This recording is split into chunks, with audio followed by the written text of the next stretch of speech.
Bai, ez dakit ondo entzuten da, bai. Egunon, eguerdion, ez dakit, ondo. Nik esango nuke hemen gaudela pixka bat beste arlo batzuetan bezala memoria historikoari buruz hitz egiteko, ez? Eta hainbat urte sindikatoan ibilitakoak garenez eta momentu batzuk bizi izan genituenez, hori kontatzera gatoz. Arrisku bat badago.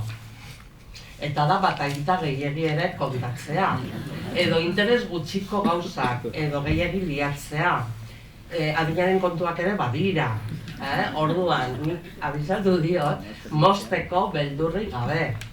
Zeren agian, eta zuei ere gauza bera, eta gero hemen zaudetenak ere batzuk, nik ikusten zaituztet batzuk, ezagutu izan duzuen guztia, eta seguro badituzuela ere gauza asko, esateko, edo guk esaten ditugunak beste modu batean ulertu duzuenok edo pentsatu duzuenok bere momentuan ere bai, ez? Hori esan da, hasiko gara pixka bat, orduan guk banatu egin dugu hirurun artean pixka bat gure historioa, ez? Orduan, ni orain hasiko naiz, gero Arantza jarraituko du, eta gero Manolo, ez? Orduan, hasiera emateko, ni pixka bat denok badakizkigun gauzak esango ditut, baina kokatzeko pixka bat, ez? Nolabait, hor, gai ordenean ipintzen dira 79, 83, nik gehiago edo esango nuke 77, 73, gutxi gora bera, baina kontutan hartu behar da ze kontestu historikoan ematen den hau guztia, ez? Batzuk hemen frankismoko azken garaiak bizi izan genituen, gero trantsizioa etorri zen, eta denok dakigu ze egoera bizi zen orduan, errepresioa, dena zegoen, ukatzen zen edo zer manifestazio kultural, hizkuntza, eta marko horretan, hezkuntza, eskola, gure irakaskuntza, nolabait baita ere zegoen, nahiko matxakatuta, alde batetik zeuden, eta nagusiak zirenak eskola nazionalak, ez? Edo, orduan nazionalak deitzen genituen gainera. Maisu maestra gehienak, salbuespenak beti egon dira leku guztietan, baina gehienak frankismoak zarritakoak, edo ipintakoak ziren, filtro hori pasatzen zutenak, aurretik ezkertiarrak, errepublikarrak, eta denak zeuden eskolatik kanpo, utzita, erbesteratuak edo kanporatuak, eta eskola nazionala hori zen, gero noski gure herrian indar asko eduki zuen eta eduki du eta du oraindik ere irakaskuntza pribatu erlijiosoak, eta garai hartan ere hori bazegoen.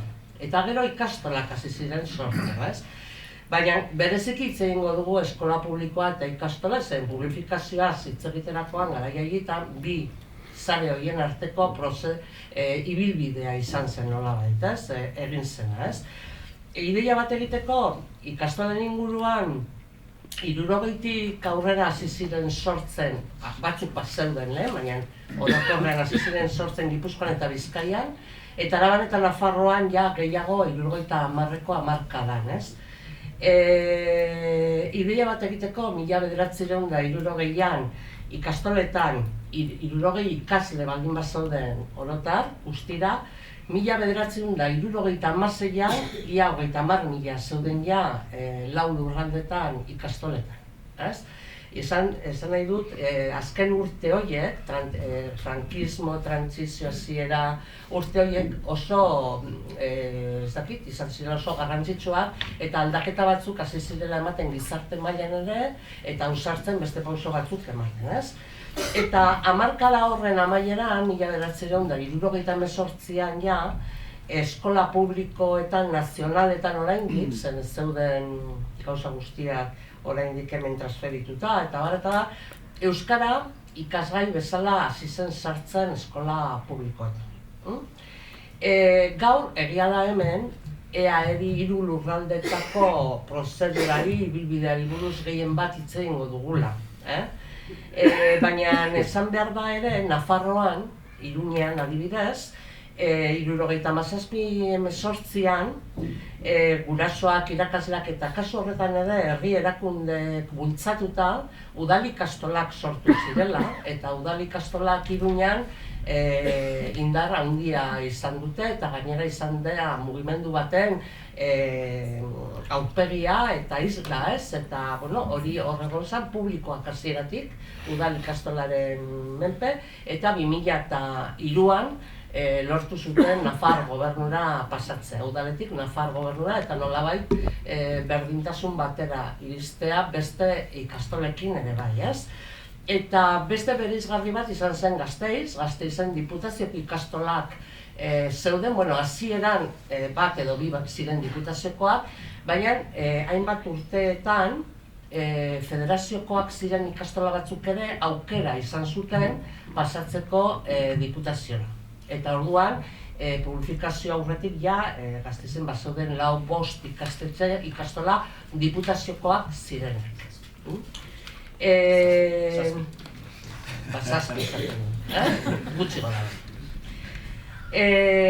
Ikastolak garai haietan, 70ko hamarkadan, kooperatibak bihurtzen hasi ziren, eta kooperatibak gurasoenak eta kasu askotan guraso eta irakasleenak ere bai. Eta argi baldin bat zegoen momentu hartan gozala zen, dena publikoa izan nahi genuela, izatea edo ikastola guztia publikoa izatea aldarrikatzen zuten. Gero ze publikoa eta ibilbideari ikusiko da, baina momentu hartan denok publikoak izatea zuten helburu. Baita ere, egon zen beste fenomeno bat, hamarkada horretan, 80 hamarkadan, eta izan zen herri txikietan, eta Gipuzkoan batez ere, baina Araban ere bai, eta pentsatzen dut Bizkaian gutxiago kontrolatzen dut hori, hainbat ikastola txiki herrietakoak pasatu ziren zuzenean publikara. Eta horregatik badaude herri txikiak, bakarrik egon den eskola publikoa. Aldez aurretik, hamarkada horretan ikastola txikiak ere zeudenak, hor bat egin zuten, eta hori Gipuzkoak igual jakingo duzu ere horrela izan dela, Guzti hau kokatu ondoren marko honetan, esan nahi genuena zen, 1983an Euskal Eskola Publikoa atera arte, egondako ibilbidea publikoaren aldeko mugimendua eta egindako ibilbide osoa oso luzea izan zela. Ez zela izan momentu batean, urte batean, hemen lege aldarrikatzen dugu, ateratzen da, erabakitzen dugu eta bat, baizik eta urte oso konbulsoak izan zirela. Urte konbulsoak maila guztietan, zen, klaro, trantsizioa denok entzun da edukiko duzue, batzuk bizita ere bai, bizi izan da ere bai, baina ilusioa zegoen gauza guztietaz, berrikuntza pedagogikoa, euskara, aldaketa soziala, ez dakit mundu aldatu behar genuen, ez dugu aldatu, baina mundu aldatu behar genuen. Orduan, zegoen gizarte maila borbor, eta hezkuntza ere horren lekuko zuzena zen, eta guzti urte horietan horrela gertatu zen. Karo, gauza asko egon ziren, adibidez. 1978an konstituzioa, oraindik entzuten duguna egunero, konstituzioa. Horren aurrean ere, nola gelditzen zen hezkuntza, 1979an, justu urte bat, pasatu ondoren, autonomia estatutoa. Hor ere, gure sindikatuak kritikoa izan zen momentu hartan, autonomia estatutuarekin, zeren eskumenak jasotzen ziren teorian, baina oinarrizko legedia gaur egun bezala gelditzen zen Estatuaren esku, Madrilen esku. Eta orduan, ez genuen bat egin nahiko kritikoak izan ginen autonomia estatutuarekin. Baina esan behar da hori, baina lehenago eta importantea da gero ulertzeko publikazioarena ere bai, edo behintzat jakiteko, zen nik uste dut oso importantea dela gauza jakitea gero baloratzeko edo kokatzeko gaur egun ere bai, Sortu zen Eusko Kontseilu Nagusia, garai hartan Consejo General Vasco delakoa deitzen genion, eta hor alderdi politiko guztiak sartu ziren, lehendabiziko lehendakari uste dut Ramon Rubial izan zela, ez baldin banago oker, eta hor ja, 1979an, onartzen da lehendabiziko araua, nun arazo ekonomikoak zituzten ikastolentzat egindakoa, eta arautegi horren arabera ja ikastolek bere titularitatea eta ondarea administrazio autonomikoari pasatu behar zioten, eta horrez gain administrazioak ezarritako planifikazioa, bai matrikulazioan, bai eskola postuen plangintza eta onartu behar zuten ikastolek, eta horren truke dirua jasotu zuten eta titularitatea eman behar zuten, baina funtzionamendua jarraitzen zuen izaten ikastolakoa. Deitu zioten nolabait ikastetxe publiko ez estatalak momentu hartan. Eta arautegi hori 80an atera zen Euskal Herriko aldizkari ofizialean ere bai. Zer gertatu zen? Justu oso epe laburrean onartu zela lehen aipatu dudan autonomia estatutoa eta lehendabiziko hauteskundeetan eta EAJ ja autonomia estatutoa indarrean zegoenean aurkeztu zuen proiektu berri bat. Eta proiektu hori zen bide horretatik. Ikastolak 3. sarea osatzeko bidea markatzen zuen. Deitzen zioten EIKE, Euskal Ikastolen Erakundea, eta proiektu hori 1983an, 1983an atera zuen EAJak, ez? Gu guzti... 83an, barkatu, konfunditu naiz. 83an. Momentu horretan gu ja guztiz kontra geunden, baina gu bezala gehienak. Ikastola batzuk pozik zeuden horrekin, baina gogoratu nahi dut lab irakaskuntza etzela sortu 86 arte. Lab sortu zen sindikato bezala, baina lab irakaskuntzako jendeak hainbat urteetan oraindik defendatu zuen estela zen jarraitzea. 86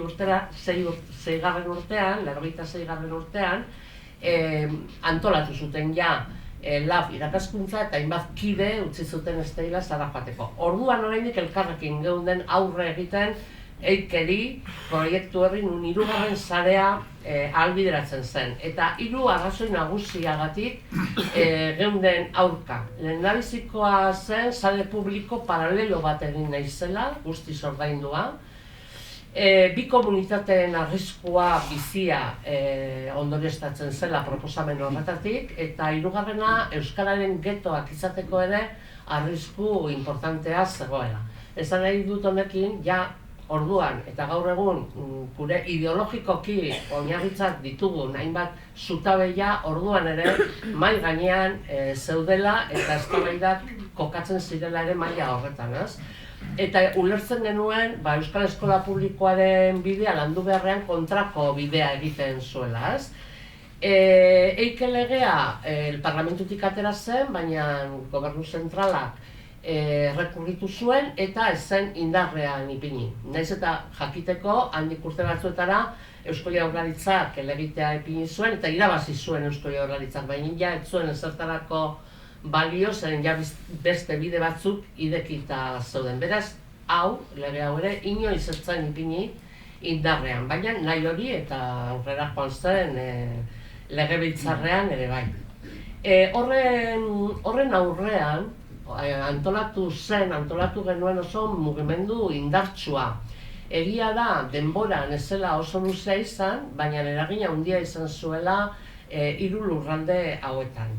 EPA mugimendua, Euskal Eskola Publikoaren aldeko mugimendua, eta hor, sindikatoak edo steilas behintzat bertan zegoen, eta hor zegoen ere, ikastola batzuk adibidez, ikastola bezala zeuden. Osea, guraso eta irakasleak parte hartzen zuten. Eta gero lurralde bakoitzean eta zonalde bakoitzean ere eduki zuen bere eragina. Ni Gasteizkoa bizi izan nuen normala denez gehiago, eta Gasteizen nahiko potentea izan zen mugimendu hura, ez?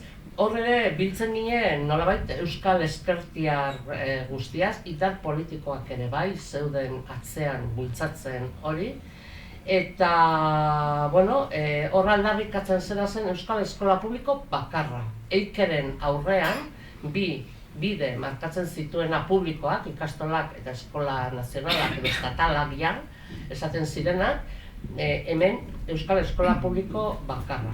Eta, bueno, hor pauso asko eman ziren, eta denak batera geunden oraindik, eta ikastola asko geunden. Hor, Arantza gogoratzen zuen nengogunean, eta, bueno, da bitxikeri bat, baina bere garrantzia du, adibidez, Bizkaian, Bilboko Karmelo ikastolakoak, Karmelo oso ezaguna izan da, garaia harretan ja, ia klaustro osoak, ez osoak, baina multzo handi batek erabaki zuen funtzionario bihurtzea, eta aurkeztu zen oposizio libretara. Zein zen asmoa? Bueno, guk ere, beste guztiak ere egin beharko ditugu eta lehenbailen hasi lehendabizi publifikatuko gara, ez? Eta, bueno, atera zituzten oposizio libreak, excelentzia eskatu zuten eta jarraitu zuten ikastolan publifikazio arte. Adibide bada jakiteko ze gogoa zegoen eta ze helburu argia zegoen, ez? Publifikazioaren aldekoa. Gero esan behar da, Santutxuko irakasle horien artean banaketa egon zela batzuk. Iritsi zenean momentua publikaren alde egin zuten, eta beste batzuk nahiz eta funtzionarioak izan ja, pribatuan gelditzaren alde egin zuten, ez? Azken momentuan, 93an, baina prozesuan, hau dena bizi izan genuen indar askorekin, ez? Eta, bueno, nire lehendabiziko interbentzioa amaitzeko esango nuke, beste alde batetik jakin behar dugula ere, 91an Jaurlaritzak bere eskumenak hartzen ditu, eta ja, 93an lehendabiziko euskarazko eta euskararen irakaskuntzaren oinarrizko mailetako araudia ateratzen da, legea ateratzen da, garatzen da hor, eta nahiz eta gaur 3 probintziaz edo 3 herrialde hauetaz hitz egin, Nafarroan ere inportantea da esatea, 96an euskararen foru legea atera zela, eta hor ja zonifikazioa eta arazo hori gaur egun ere oraindik indarrean dagoena, ja ordutik eratorritakoa dela, ez? Eta, bueno, hori izan da orain, Arantzak kontatuko du uste dut, ez? Beste zatitxoa. Beste zerbait, bai. Hor, Belenek utzi gaitu, 93. urtean, eta hor, hasi zen euskarazko irakaskuntza eskola publikoan, hasi zen ofizialki. Zeren eta praktikan han-hemenka hasita zegoen aurretik. Bai, lehen aipatu du, 78. urtean hasi zirela euskara irakasten, eredu modukoak, ondino hizkuntza ereduak ez ziren existitzen, baina hasi zen. Eta egon ziren ere, garai hartako ustezko eskola gris haietan, Espainiako nazionalak omen ziren haietan ere, egon ziren salbuespenak.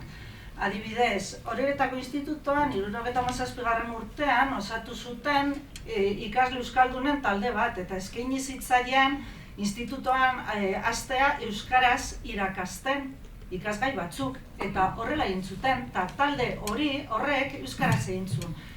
Ez dakit zenbat iraundu zuen hori erdi galduta dago inkluso bertako memorian, baina hori egon zen, bertako irakasle euskaldun batzuk elkartuko ziren, proiektu hori aurkeztu eta aurrera eraman zuten, inolako oinarri legali gabe nolabait sare publikoan olakorik egitea, ez? Olako zenbat egongo ziren, ez dakigu, egon ziren ere eskolaz kanpoko euskara klaseak eta alakoak, ez? Pero bueno, esan beharra dago, 80ko hamarkada, parkatu, 70ko hamarkadaren amaiera eta 80ko hamarkadan ere mugimendu handia egon zen ikastetxe haietan. Osea, bazegoen ondino mantentzen zen, adibidez, frankismoaren garaiko zuzendarien kidegoa.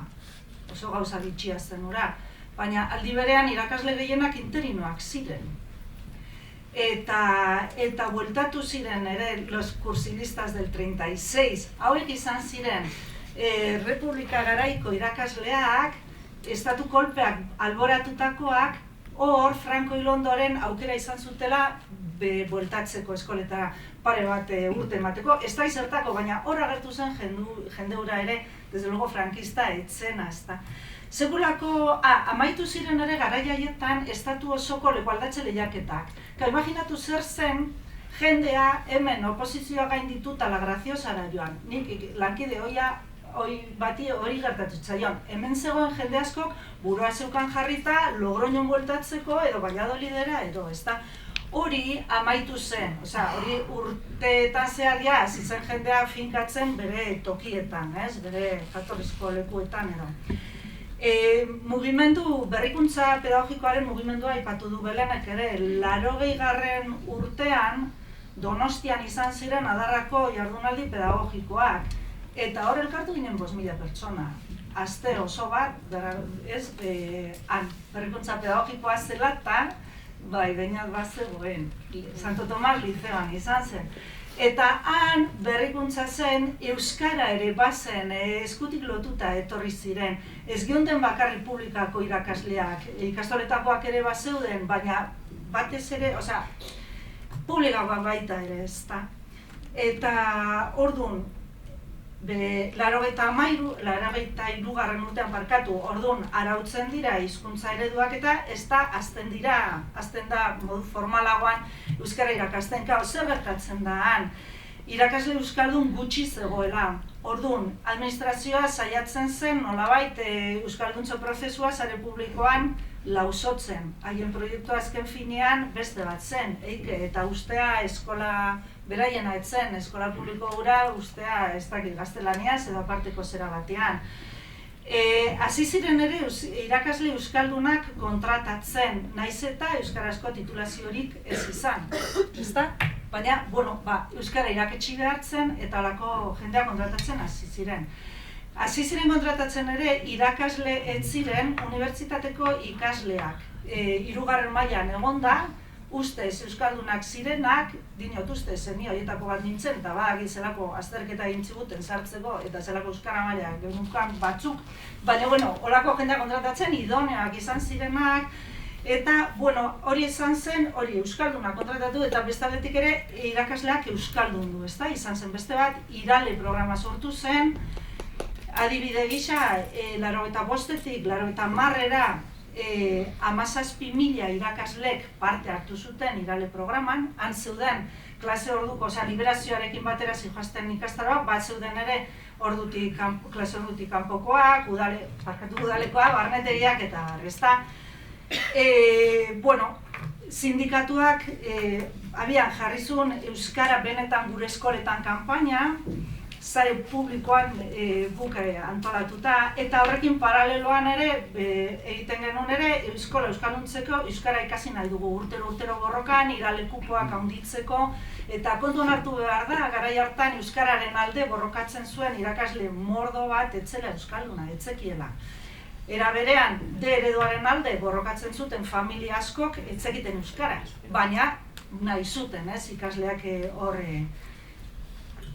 euskaldun du, Osea, mugimendu oso importantea zen eta batera zijoan berrikuntza pedagogikoa eta euskalduntzea.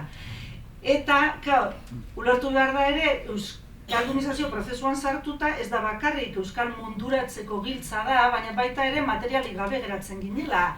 Margosten eta asmatzen ematen genituen hainbat ordu eta jendeak liberatu zuten ere batzuk materialak kudeatzeko eta garai hartan baita ere hizkuntza ereduek ekarri zuten familien esku ustea aukeratzea. Nik uste dut hori truko bat zela ere nolabait lausotzeko prozesua, gainetik erantzukizunak kentzeko, familiek erabakitzen dute, beti kritikatu dugu une honetan ere bai, baina kontuan hartu behar dugu ere horrek familiei parte hartzeko aukera handiago eman zitela.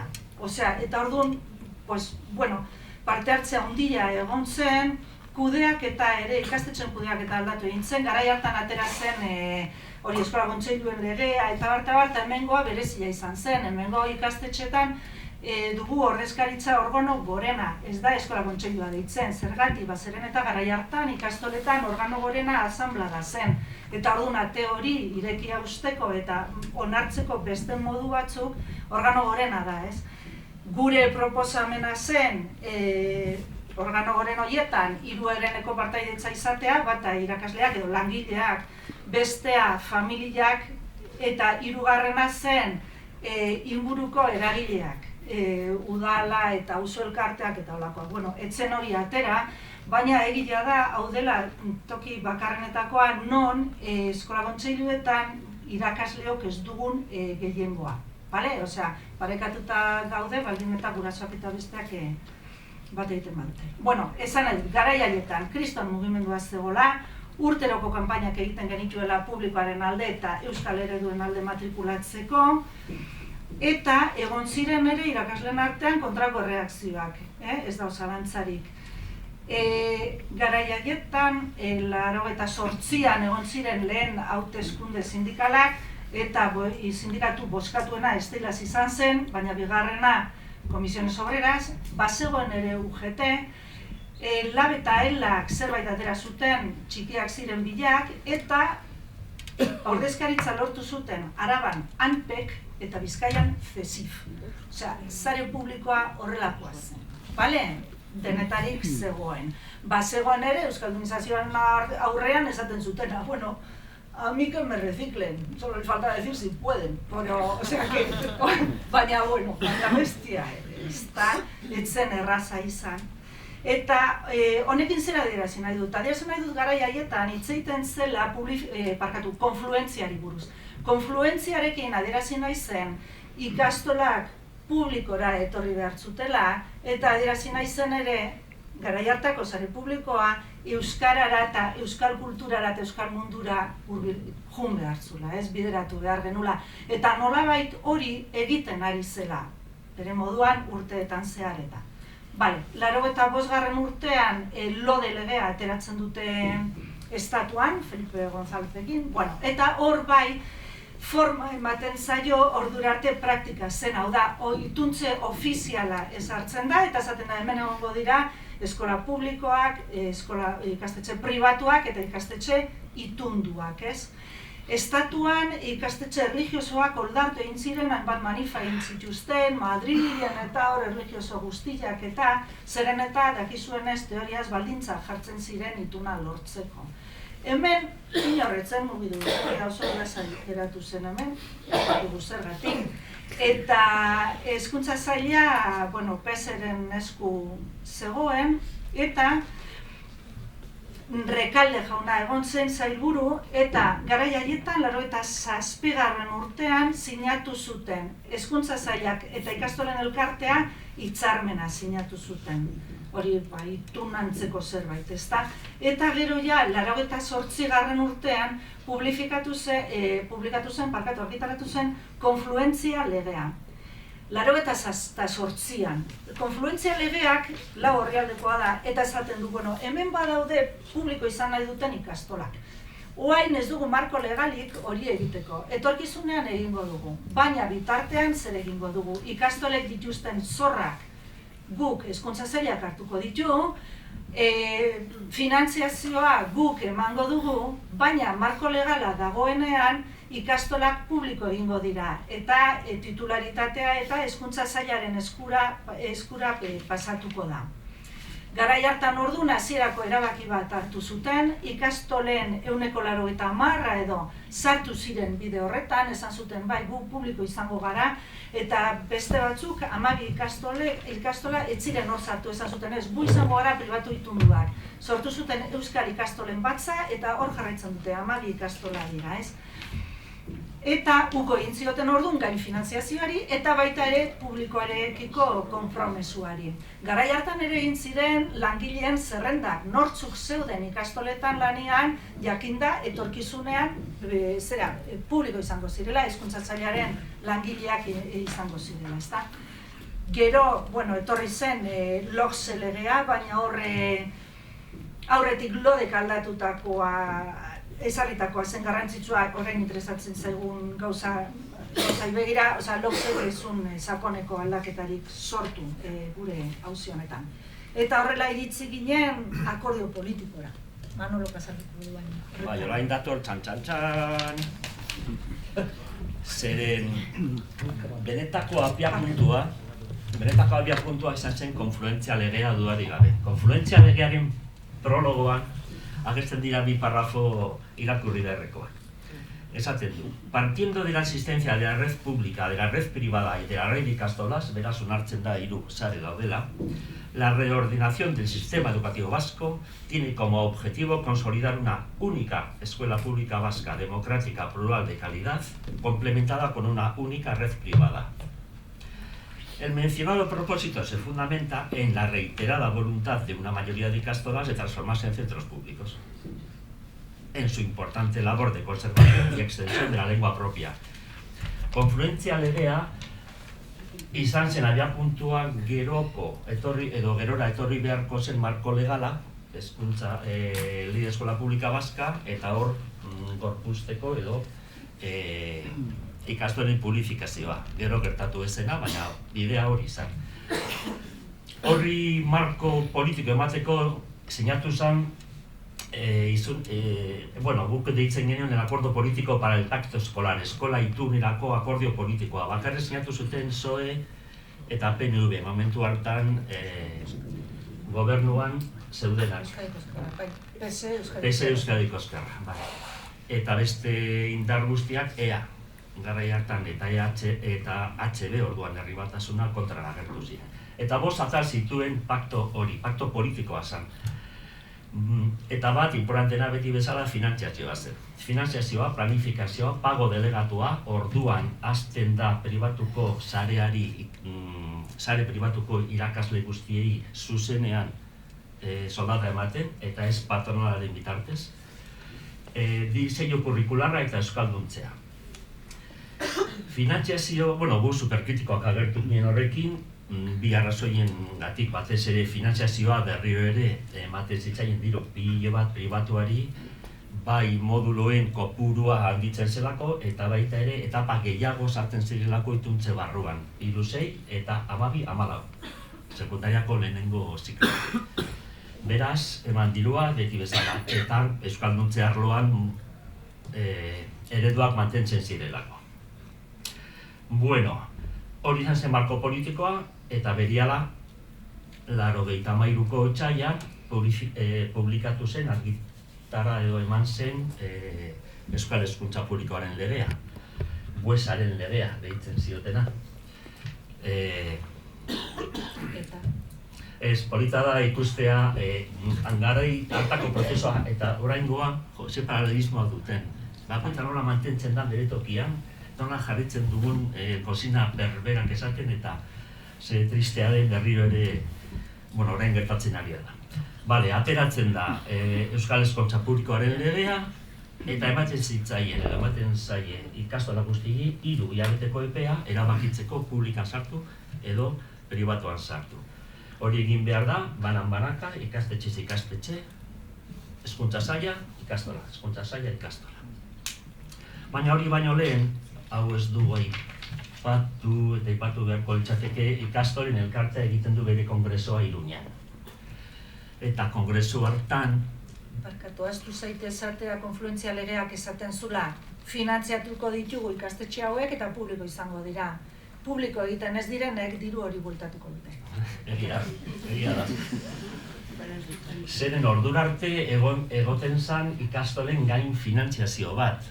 Beren ituntze maila handiagoa zen bestea, baina zergatik egiten zitzaielako halako aitortza bat euskararen alde egindako lanagatik eta hainbat urte modu prekarioan ibiltzagatik. Orduan hori errekalderekin izan zen, asumitu ziren beren zor guztiak ematen zitzaien askoz ez itun maila handiagoa, baina beti ere publika izateko konpromisoarekin.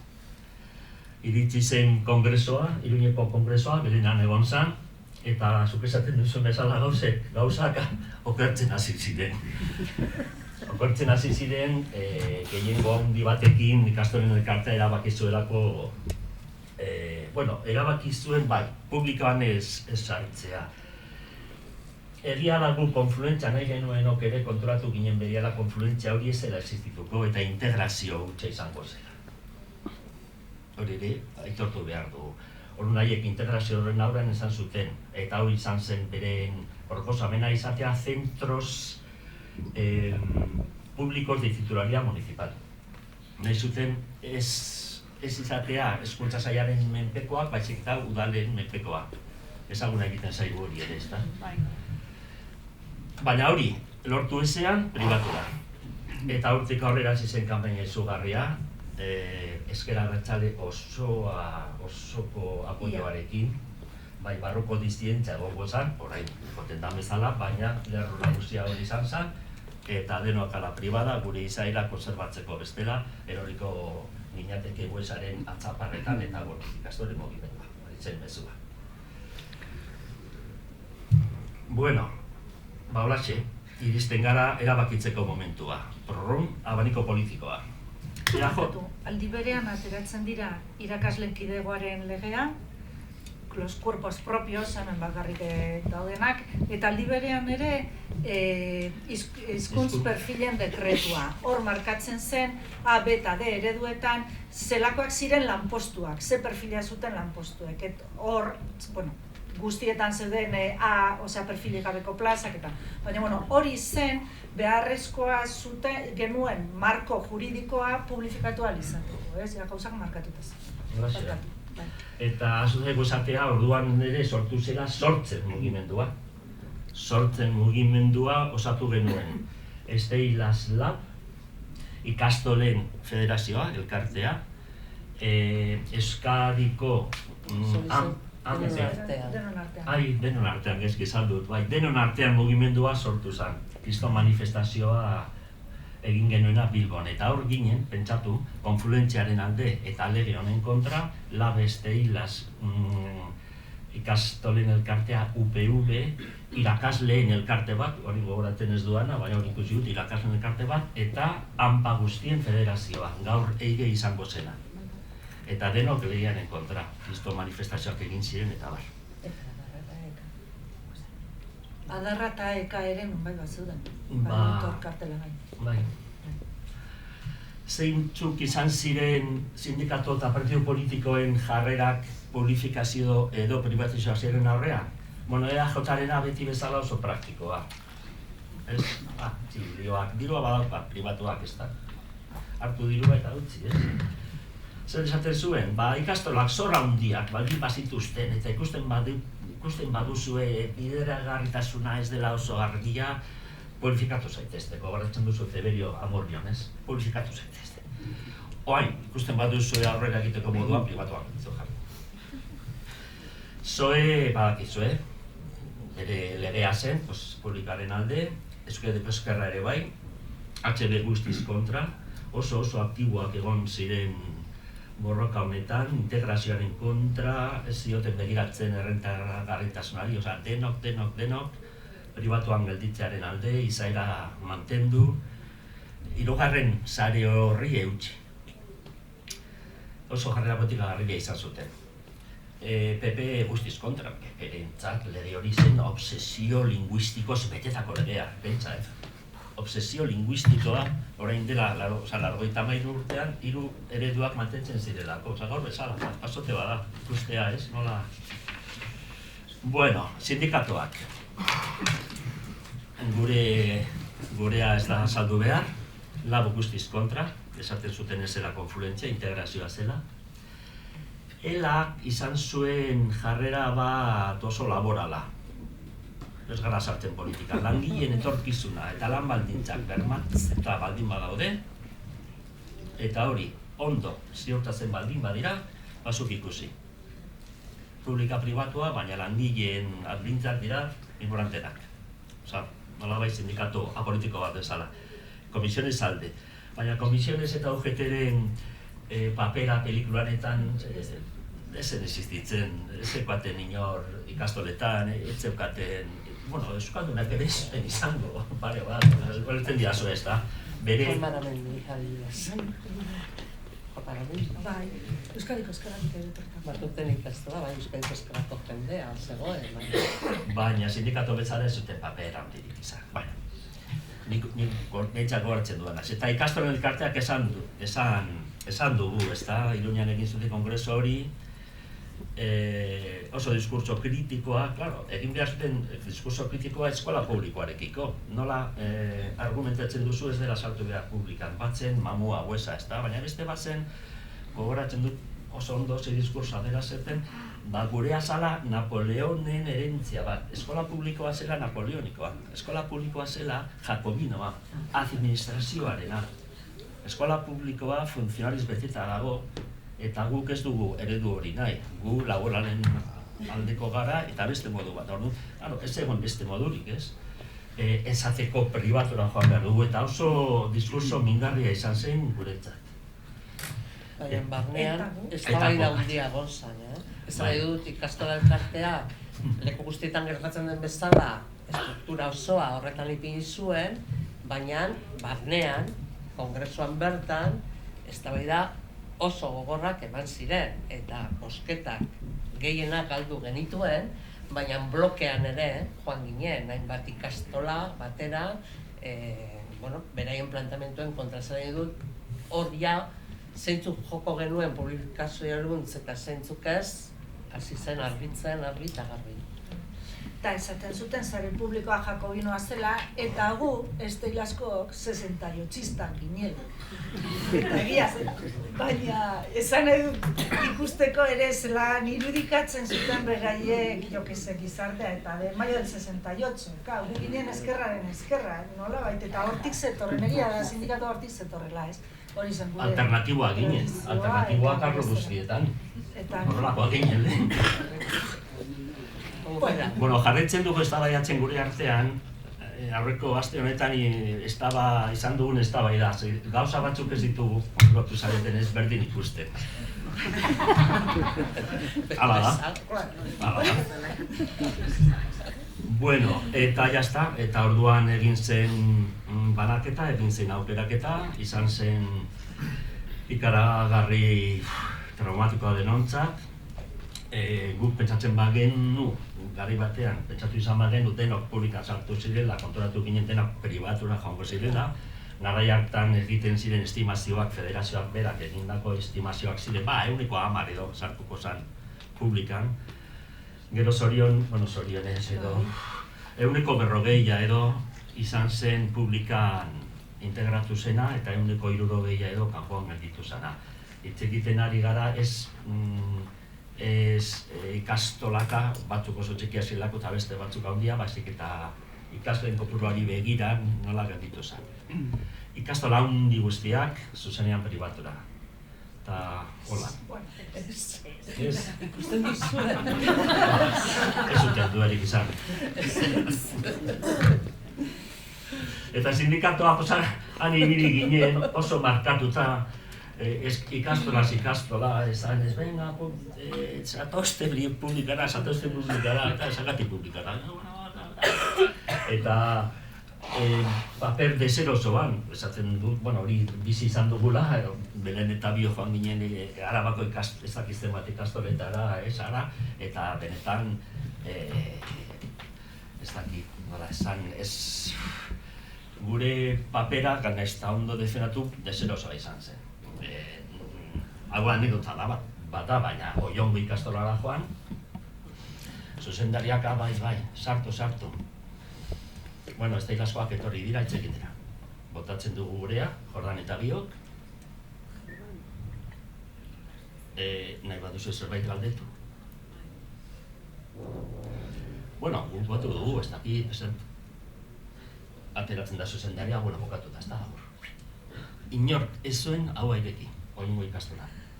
Horrelako gauzak ziren, eta ez du kontatuko beste batzuak.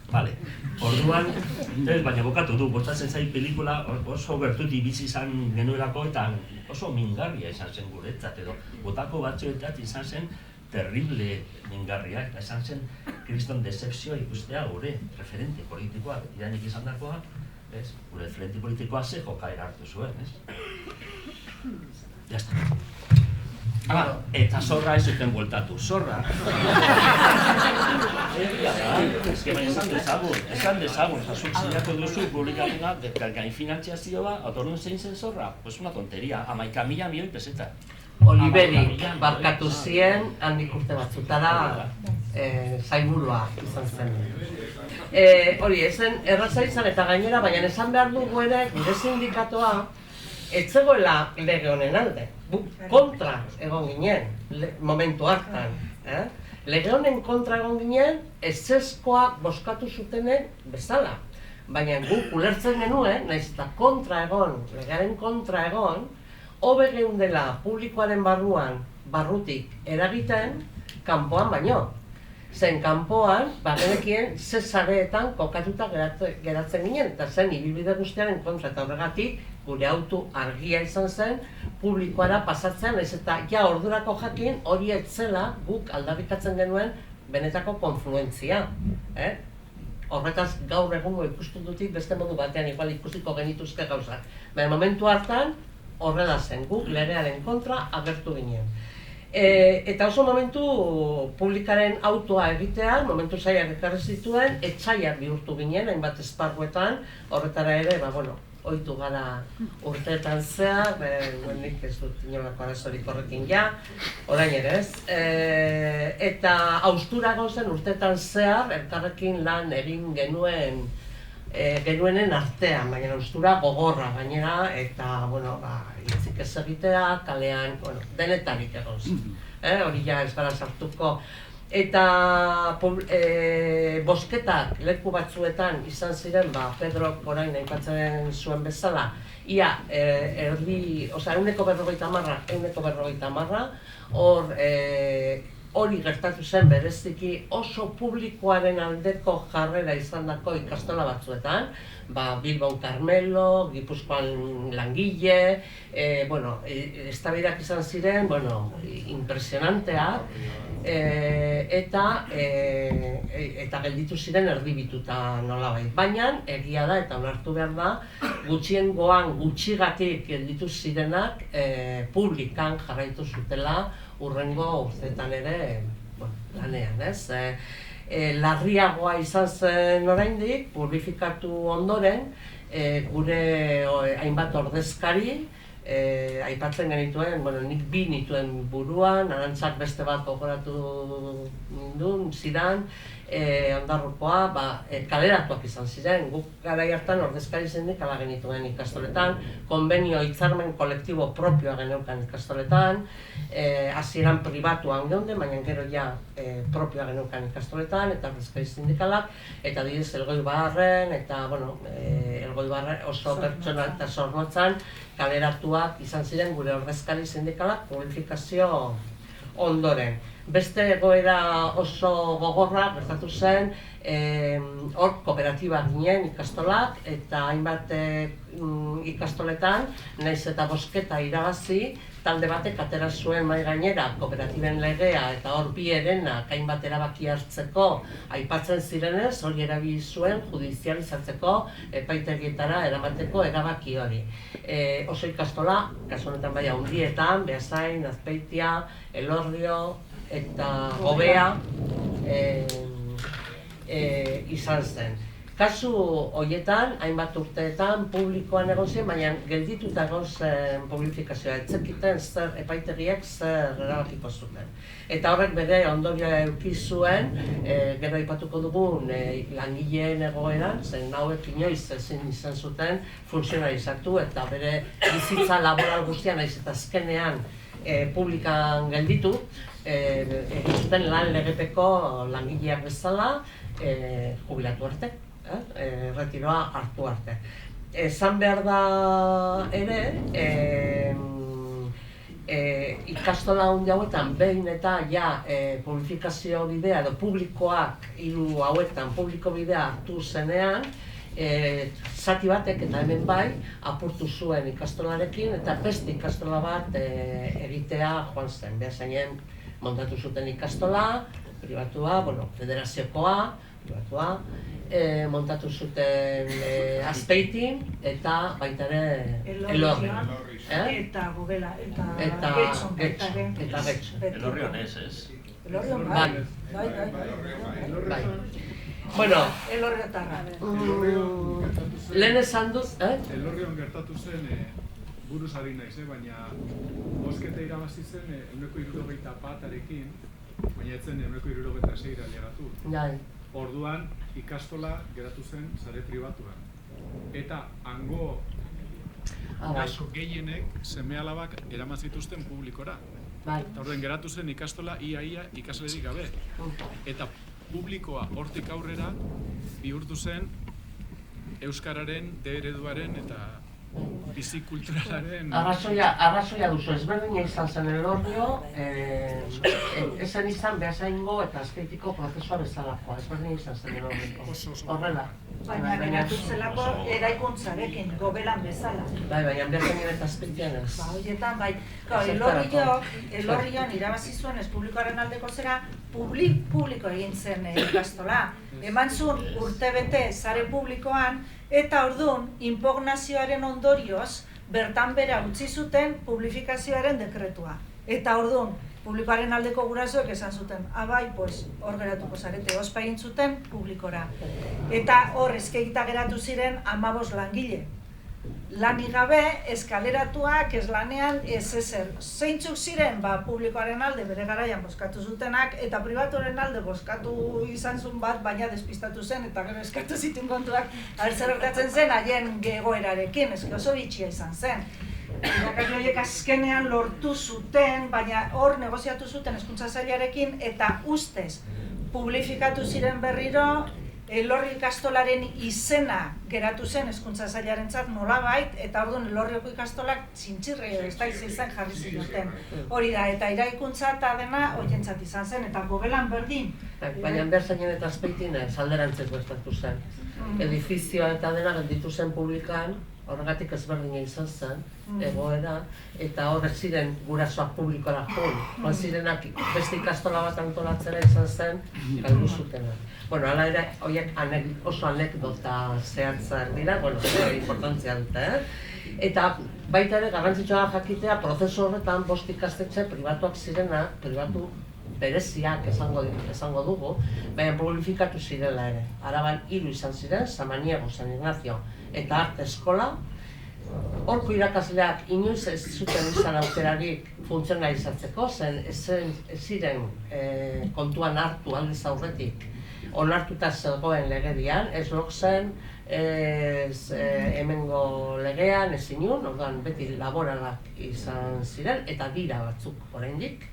Eta Gipuzkoan Carmelo Labaka eta Don Bosco izan ziren, publifikatu zirenak, eta bere langileak betidanik lanlegepeko bezala gelditu zirenak, ez zutela aukerarik izan publifikatzeko, baita funtzionalizateko. Horiekin batera, baita ere, pasatu ziren publikara, beste langile batzuk irakasleak ez zirenak, idazkariak, jantokikoak, gizarte langileak, txoferra ere bazegoen nunbaiten, gerenteren bat ere bazegoen nunbaiten, horiek erabaki zenean publikara pasatzea, publikara pasatu ziten, ez. Orduan, nolabait, eske saltatu du zati bat, barkat. Kantatu nahi nuen langileen egoera nolakoa izan zen. Lehen esan dorantzak, eskola publikoaren legearekin batera gorputz dozenten legea eta hizkuntz perfilen dekretu atera zen, ez? Eta hor, zegoen pixka bat, araututa gure sarbidea publikora nolakoa izango zen. Lehen pausoa zen, lehen ere aipatu da, lanean gunden guztiok, guk defendatzen genuen, onartuak izan behar ginela. Hor, gobernuak zerrenda bat zuen, konfluentzia legean egindakoa, eta han zeuden langile guztiak derrigorrez onartuak izan behar ziren, baina bazeuden beste batzuk ondorengo urteetan gutxi, baina, eta nik uste du leku gehienetan lortu zela gehienak sartzea hasieran lanlegepeko bezala, baina maila guztietan gobernura pasatu ginen, zuzenean erabakiarekin batera. Eta ordezkoak zirenak zen ikastoletan, gehienetan, esango nuke, ordezko zerrenda zegoen. Ikastola bakoitzeko ordezkoen zerrenda zen, ordezkapenak egiten ziren. Eta ordezko horiek ere, nahiz eta ikastola bakoitzak negoziatu zuen gobernuarekin, nik ezagutzen dudan arte, ordezko horiek zerrendan zeudenak, baita ere konfluentzia legea ezartu izenean, eta baten bat beranduago, pasatu ziren ordezko zerrendetara, eta baremazioan ematen zieten publikan lan egindakoaren puntuazioaren erdia. baina aukera izan zuten zerrendetan sartzeko eta handik aurrera leku guztietan egiteko, ez? Nominak ere zuzenean jasotzen genituen eta aintzinatasuna kontutan izan zitzaigun maila guztietan, bi prozesuetan. Gero, nola arauak horrela esaten zuen, atera ziren oposizioak, izan ziren mugatuak edo restringituak deitzen zirenak, bakoitzak oposizioa egiten genuen gure plazara. Hori, nola momentu hartan ere egon zen eztabaida asko batzuekin, sindikatu barruan eta kanpoan, baina batzuekin, esan nahi dut publikoan ere, aldez aurretik, arantzako godatuko du eta restringidak bazeudela, nun irakasleak aurkezten ziren zituzten lanpostu kopuru berdinean, beraz, ezen ezer berria asmatu. Txoio bat izan zela, bueno, niri egia esan momentu hartan guri ere lan-legepeko bezala gelditzea berdin zitzaigun, Osea, ezen funtzionario estatutza izatea gehiago zen berdintzeko maila guztietan publikako langileekin, ez izateko desberdinak, baina ziurtatuta geneukan lanpostua de por vida, nola, ez? Erretiroa hartu arte, orain arte bezala, ez? Hor, gelditu ziren kolektibo batzuk kanpo, adibidez. Logserekin amaitu zen aukera bat, denbora urte batzuetan egon zena, nun lizentziatuak zirenak, baina magisteritza ez zutenak, aukera zuten klaseak emateko lehen hezkuntzan eta aurre hezkuntzan eta barrez. Logserekin hori amaitu zen, eta lizentziatura bakarrik zutenak ezin izan zuten funtzionarizatu. Inoiz, eta kolektibo hori ere gelditu zen lan-legepeko bezala bizi guztirako. Normala denez, gainditu egin genituen gehienok, baina egon zen penkoren bat ere, oposizioetan, eta zaila zen penkoa izatea, baina egon ziren, gelditu zen jende bat gainditu gabe oposizio hori ere bai, eta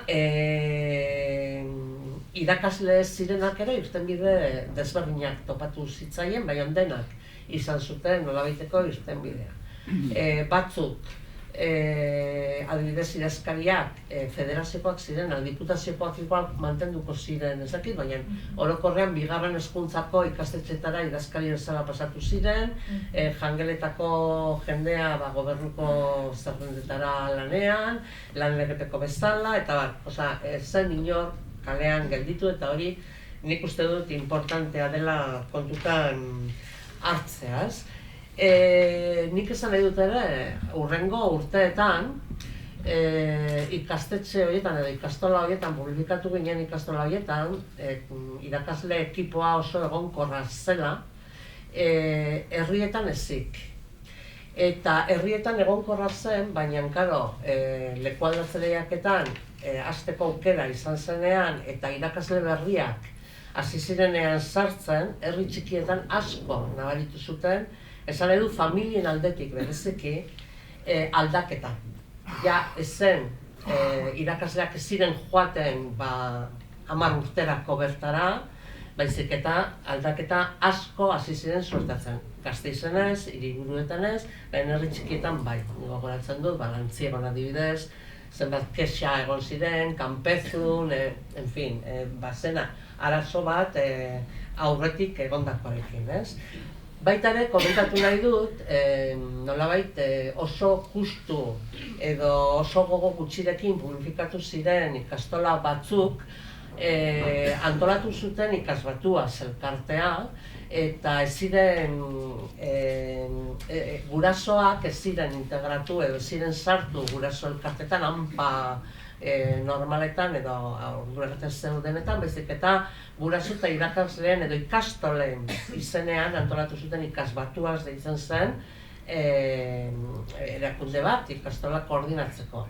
Momentu batean, lehendabiziko urteetan, federazio barruan ere egon zen ikasbatuaz. Osea, 2 markoak mantendu zituen ez eta publikan egon. Ez ziren ikastola asko izan, herrialde batzuetan gehiago ziren, hor herrialdeka, Gipuzkoan gehiago zeuden, Araban gutxiago zeuden, baina leku guztietan zeuden ikasbatua zen. Ikasbatuaz badakizute mantendu dela urteetan zehar, gero Nafarrokoekin ere talde batekin, sortzenekin nolabait egon zen hor lotura bat, sortzen ikasbatuaz egon zen Nafarroa eta hiru herrialdeen arteko historia, azkenean hemen ikasbatuaz bezala ezagutzen duguna bere sorrera ikastola horietan. Indarra galtzen joan zen, hori ere horrela da, zen beste ikastola batzuk zuzenean guraso elkarteetan integratu ziren hasieratik. Gero beste arazo bat ere izan genuen hasieran, eta zen perfilen dekretuekin, hizkuntza eskakizunen dekretuekin, zegoen arrisku bat perfili gabeko jendea betidanik euskarazko irakasleak eta langileak izandako eskola publiko, ikastola publiko horietan sartzeko, etortzeko. Eta hor ere, B eredu batzuk zuzenean D eredura pasatu ziren, hala ere arrisku hori bazegoen, inglesa emateko, ez dakizaren emateko. Kasuren batean gertatu zen, lortu zen gobernuarekin konpontzea eta gehienetan hori ez gertatzea, zeren horrek gure klaustroak, publikan poliki-poliki joan ziren klaustroak eta bihurtzen erdaratik euskarara. Baina ikastoletan euskara zen beti, orduan norbait etortzea ez zuena aukerarik, ez ondo ulertzeko, arazo bat zen, eta bat baino gehiago baldin zen, orduan horren borroka ere egon zen, publifikatu ondoren, mantentzeko ekipo elebidunak ikastola publikoetan. Eta izenarekin ere, hainbat tokitan egon zen borroka bat, guk defendatu genuen ikastola hitza mantendu behar genuela, zeren gu ginen ikastolaren partaide eta zati bat, eta gaur egun ere publikoak, baina ikastolak esaten denean, edo ikastolaren bagaje guztia eta aurrekari guztia badakit lortu dutela ia bereganatzea beraiek, baina nik uste dut guk, edo nik behintzat defendatzen dut, bagaje hartatik zati bat gaur publikoan dagoela. Eta zati importante bat, esanguratxo bat, eta aktibo izan dena gainera. Eta, nik hortik dator batzuk igual pentsatu dut, zergatik mantentzen da ikastola hitza, ez dakit, nik interpretazioa hori da, ados egon ez egon, beste historia bat, eta, urteetan, amaitzen dut honekin, urteetan, gaiztotutako harremana, gaiztotuta jarraitu ziren, poliki-poliki joan zen, elkargune batzuk antolatzen, zeren herri honetan derrigorrez gaude ulertzera ere behartuta, naiz eta gauza batzuetan ez egon ados, eta elkargune batzuk sortu ziren unikastolak, Esteilas, Lab, Ela, ikasle abertzaleak, mailak, ez ginen iristen akordio askotara, egia esan, ikasi hasi zen bideratzen bide horiek, baina bai sortu zen berriro ere, konfiantza, gutxiengo konfiantza bat, behintzat gutxienez hitz egiteko, hausnarketak komunean ipintzeko, eta gero ja hortik aurrera urte luze beranduago, sindikatuen artean ere gehiengo sindikalarekin hori errestu egin zen, baina egia da, zauriako zure da. Eta bukatzeko esango dut, oraingo egoera nire ikuspuntutik ezberdina dela guztiz errealitate sozialean, politikoan, jendearen parte hartzearen inguruan, gauza asko esango dituzke, ez dut orain ez nahiz usatuko, baina funtsean ideologikoki eztabaidatzen dena badituela bere parekidetasunak. Hau da, getizazioaren inguruan, segregazioaren inguruan, sare desberdinak egotea zergatik, zer sortzen den horrekin, herri hau, nazio hau nondik eraiki nahi dugun, eta hori dena, nik uste dut gaur egun dauden mahai gainean, eta orduan ere mahai gainean zeuden. Publifikazioa positiboa, guk beti oso positibotzat jo dugu, oso egin beharreko gauza bat, naiz eta ez lortu guk nahi genuena momentu hartan, egin beharreko gauza bat zela, eta aukera galdua izan zela zati batek, ezker politiko zati batek kanpo gelditu izana momentu hartan. Eta ondorioz, orain ere, eztabaida antzeko parezidoetan ibiltzea. Hala eta guztiz, aurrera. Eta zelako...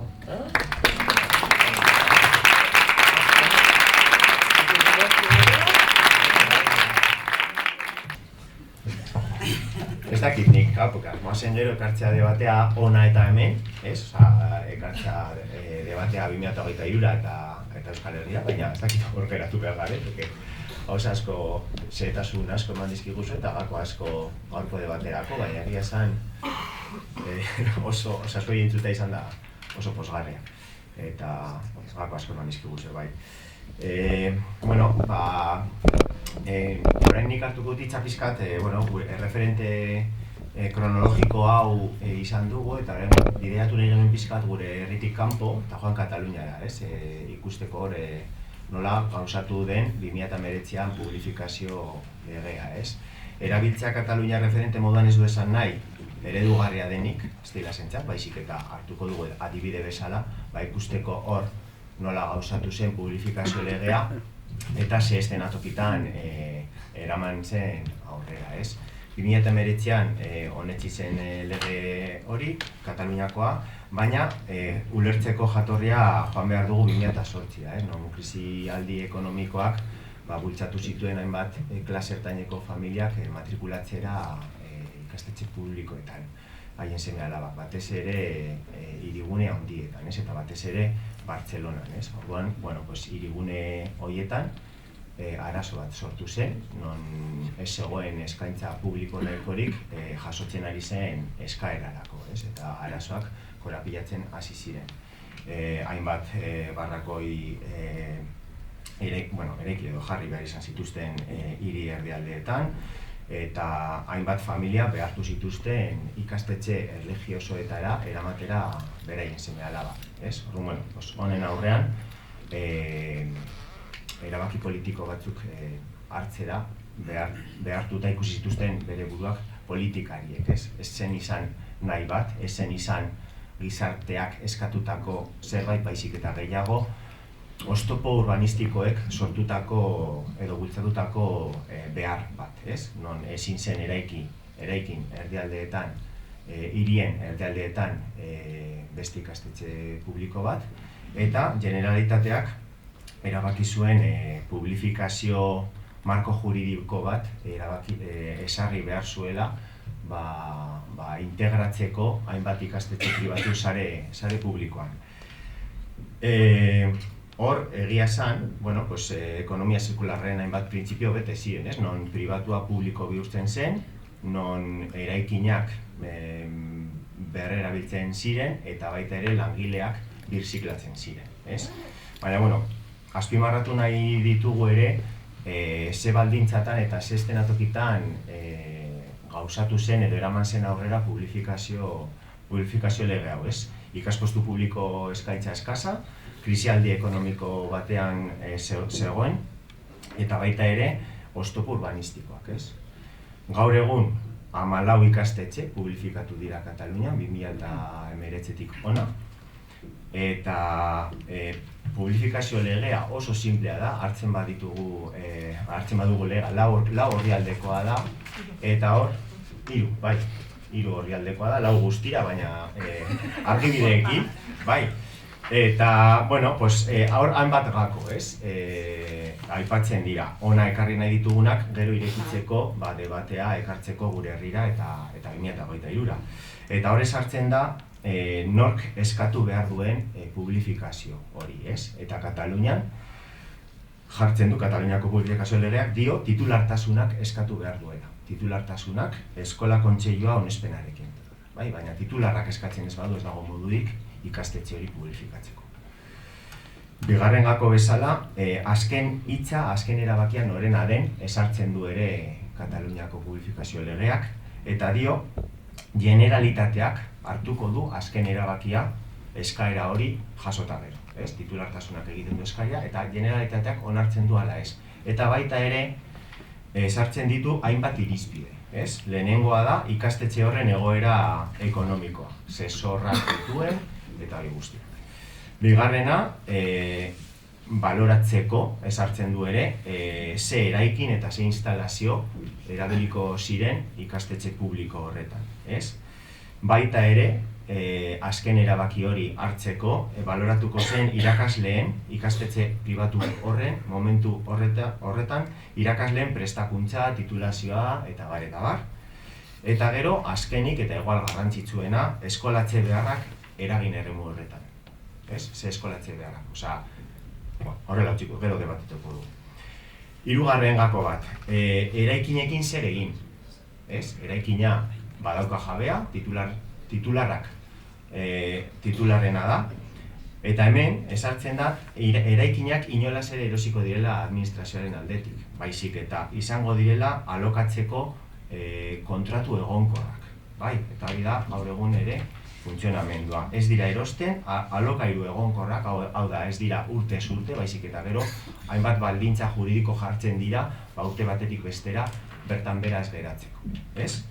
Eta gero, gatazkatsuena izan zena eta izaten ari dena Katalunian ere, langileekin zer egin, ez? Zer egin bertako langileekin eta zer egin ikastetxe horietan sortzen diren lanpostu berriekin, ez? Eta laugarrenean esaten du, ikastetxe pribatu horien langileak subrogatu egiten dira, hau da, mantendu egingo dituzte haien lan baldintza berdinak, haien lansari berdinak, dena, baina alderdi kontratatzailea aldatu egingo da. Ez da izango ja enpresa, baizik eta alderdi kontratatzailea izango da administrazioa. Baina beste guztia berdin, bai? Eta haien izaera izango da, lanlegepeko behin betiko kontratupean egongo direla, eta baita ere ezartzen da desagertu beharreko kidego bat izango direla. Hau da, erretiratzen diren heinean, edo, eskolatik desagertzen diren heinean, lanpostu horiek joango dira betetzen administraziotik etorritako langileen aldetik. Bai.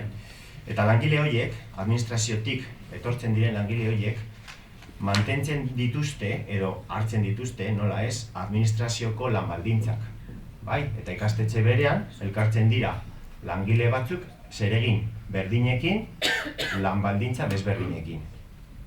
Saltzen ari naiz, ez? Hori da, Kataluniako errealitatea. Eta hori izan da arazo iturria. Arazo iturria langileen artean, lankideen artean, baita ere kontuan izan behar dugu 6. ordu hori ere Katalunian onartuta dagoela, gain eskaintza lektiboa onartuta dagoela, hori uztartu egin behar da langileen lan baldintzekin, eta baita ere ustek eta beste sindikatuen artean ere, talka batzuk sortu dira, ez? Baita ez bakarrik lan baldintzak ezartzerakoan, baita ere langileen sarbidearekin, ez? Hori ere, eztabaidatzeko puntu potente bat izan da, ez? Eta hori da nik esan behar nuena, irekitzeko, orain nagorek ekarriko du debatea ona eta hemen, baina baita ere, eta azpimarratu nahi dugu, ez dela eredugarria, baizik eta referente bat, ikusteko adibide bat nola egin den eta zergatik egin den beste zonalde batean publifikazio lege hau, zeren jakinda sindikatuaren zutabe nagusinetako bat dela Euskal Eskola Publiko eta Bakarrera joatea, baita ere bada ariketa bat egin behar duguna, ez? Nola egin bidai hori?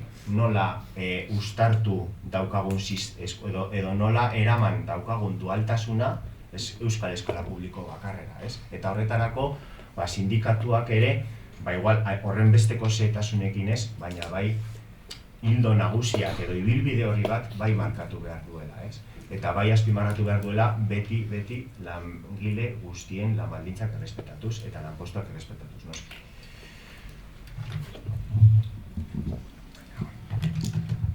Bale, a ber, entzutea ez?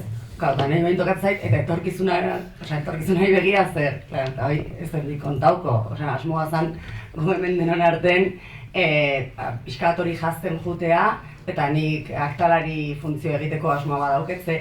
Bada egia guk maila hau antolatzen hasten geha, momentu baten diskurtsoa jazten ari ganean, atatzen zaigu langileen subrogazioa, homologazioa, nola egin, gatazka ideologiko batzuk atatzen zaizkigu dalako sindikatu barruan ez dugu honen inguruan sakonki hausnartu, ez? Eta honetarako behar dugu ikuspegi historiko bat eta behar dugu proposamen bat etorkizunari begira. Orduan, guk publifikazio progresiboa errepikatu dugu behin eta berriro azken koiuntura politikoan hori izan da gure proposamen politikoan nahiz eta inun ez kaso izan, ez daukegu publifikaziorako lege bat, baina badauzkegu publifikazio progresibo horretarako izan ditugu proposamenak, 6 pausuak, horrelako gauzak izan ditugu, ez?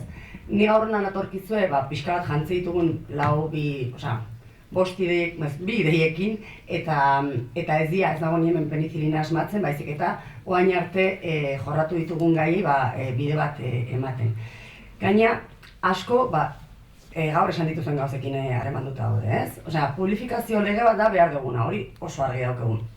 Baina horretarako, lehenengo gakoa litzateke ze ikastetxe publifikatzen dian.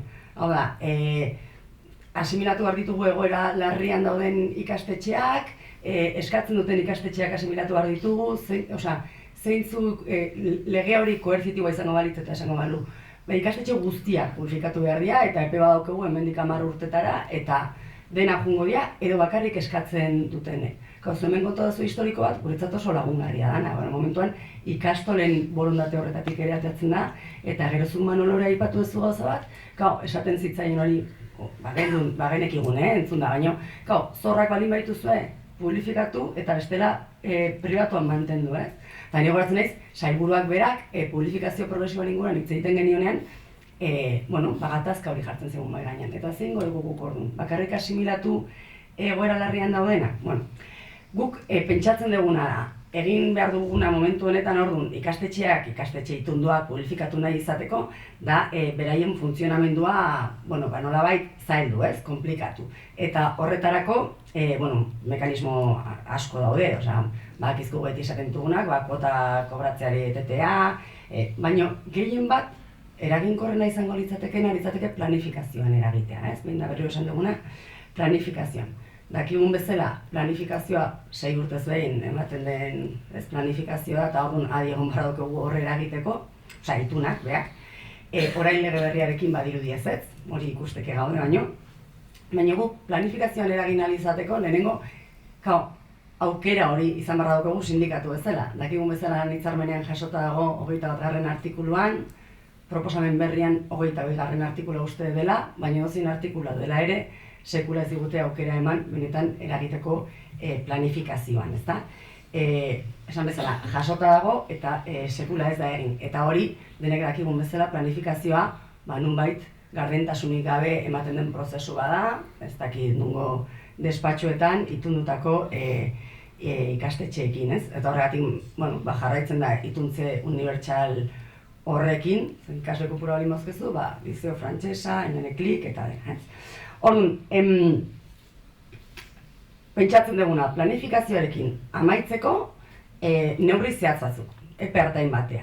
Adibidez, eta neurri zehatz batzuk diot kontrol mekanismo bezala, ze badakigu kontrol mekanismoak lege honek txertatu behar zituenak, aurrekoan ere legebiltzarrean Xabier Alberdik, ez, esaten zuen kontrol mekanismo horiek ez diala sekula, ez daudela baldintzak horiek jartzeko. Orduan, ze neurri txertatu ahalko genituzke. Batetik adibidez, ikastetxe publikoetan, zakite, bonbera da, ez da bonbera da, baina, zuek gero osatu, bale? Ikastetxe publikoetan eraikinak ahalbidetzen duen eskaintza bermatzea, esate baterako. Gu daukagu eraikin bat, bi gela dauzkegun, eta naizta zonalde horretan 50 ume jaio, ikastetxe horrek 2 lerrotarako ematen baldin badu, 2 lerroiek automatikoki publikoari emango zaizkio. Eta gero, ikusiko da, soberakinak dauden pribatuari emateko. Hori, eraikinak ematen duena. Eraikin guztiak ere ez dira berdinak, eraikinetan diru inbertsio bat egin beharko litzateke. Orduan, beste proposamen bat planifikazioari begira diote, izan daiteke, pribatuko eskaintza ez izatea, zonalde edo eragin eremu horretako portzentai bat. Guk beti 150 esan dugu, jaiotzen denaren 150 publikora joan behar izatea, ze, publikoa eskatuta, 150 eskatuta, ja murrizten nahia ikastetxe itunduen eskaintza. Baina, halko gineke progresiboki, bazakit, denbora epe batzutan, hori murrizten jun, 50 eta. Hori planifikazioari egokionez. Eta beste proposamena litzateke pribatuko, publikako eredua eramatea publikara. Gaizkien ez, publikako eredua eramatea pribatura. Guk hori publifikazio endogeno edo deitu diogu, nolabait da, konspiratzea edo sartzen jutea gutxinaka pribatuan, ez? Gure helburua titulartasun aldaketa izanik eta hori argi daukegu, baina hori da, guretzat, desiragarria dena. Denbora guztien esaten nahiena da, nolabait, premiazko egoerari erantzun ahal izateko, progresiboki guk argi izan behar daukegu gure helburua, publifikazio guzti hori ematea da, baina bitartean, eta gaina, bitartean zer egin gaina, zegu propositiboak ez dian horretan askotan nolabait desaktibatu egiten gaituzte, diskurtsiboki ere. Orduan, nola txertatu publikako eredu hori pribatuan. Baina, justu esan bezala, inbertitu zer gertatzen ari zaiguna da, logika gerentziala txertatzen ari dela ikastetxe publikoetan, zuzendaritzan egituaren bitartez, edo berrikuntza pedagogikoen bitartez, zu Kataluniako adibidea jarri duzu, ez? Katalunian berrikuntza pedagogikoen bitartez elitismoa nora eraman da ere ikastetxe publikoetara, ez? Orduan, guk proposamen bat egiten duguna publikoa pribatura eramateko adibidez, kontratazio zerrenda bakarrak lirateke. Hau da, irakasle guztiak publikoko zerrendetatik kontratatzea.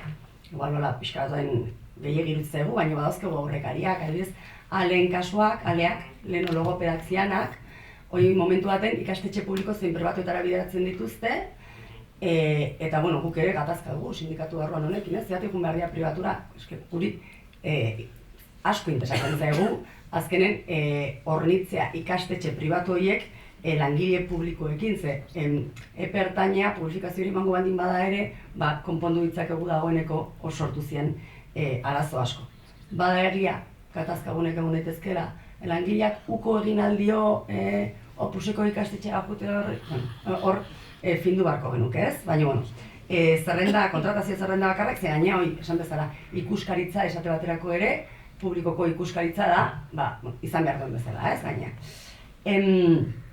Eta diodan bezala, konponduko genituzke hainbat arazo, publifikazio prozesu honetan, ze geho, ez genuke pentsatu beharko ea zer egiten dugun horiekin lan legepekoak izan behar dian, edo zer egiten dugun perfili gabekoekin, edo zer egiten dugun 55 urte baino gehiago dituzten horiekin, ze hori gatazka gune bat izan daiteke. Bale,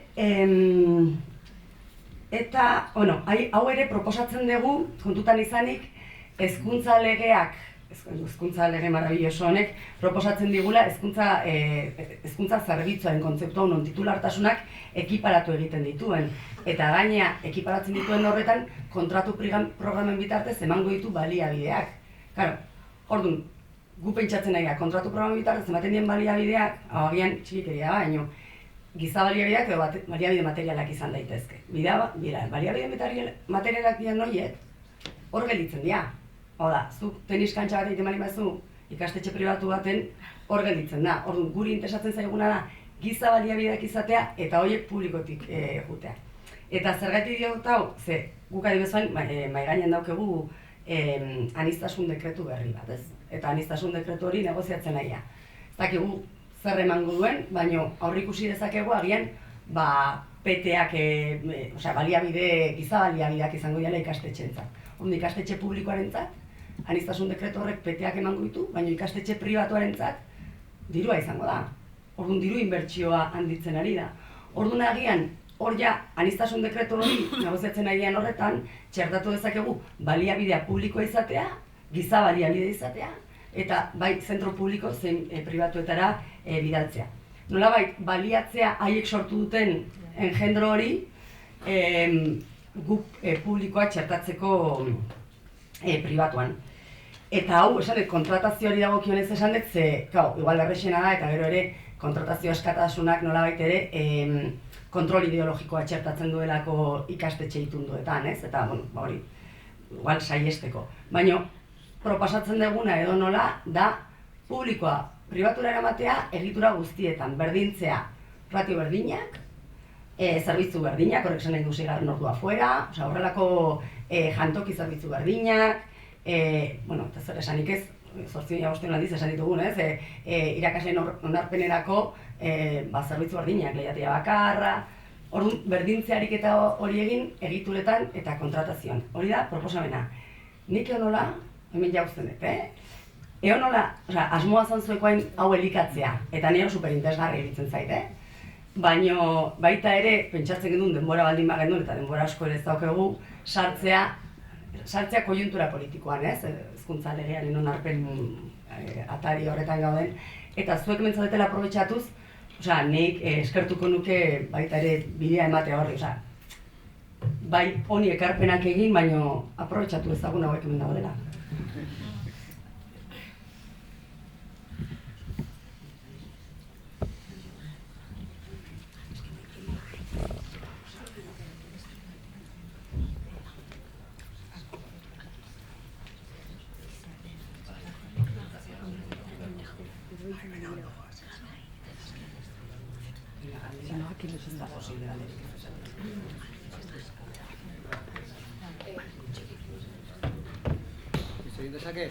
Bai, txara, eske dago me. Bueno, lehenengo utzi mikrofona. Así entra. Bai, Claro.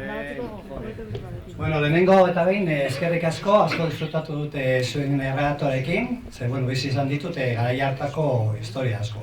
Gainera baliogarria izan zait, hainbat gauza lotzeko, ez da? Ikastolen legearen inguruan, tokatu zitzaidan tribunalean egotea ikastola publikatu zirenean, garai hori, tokatu zitzaidan, bai.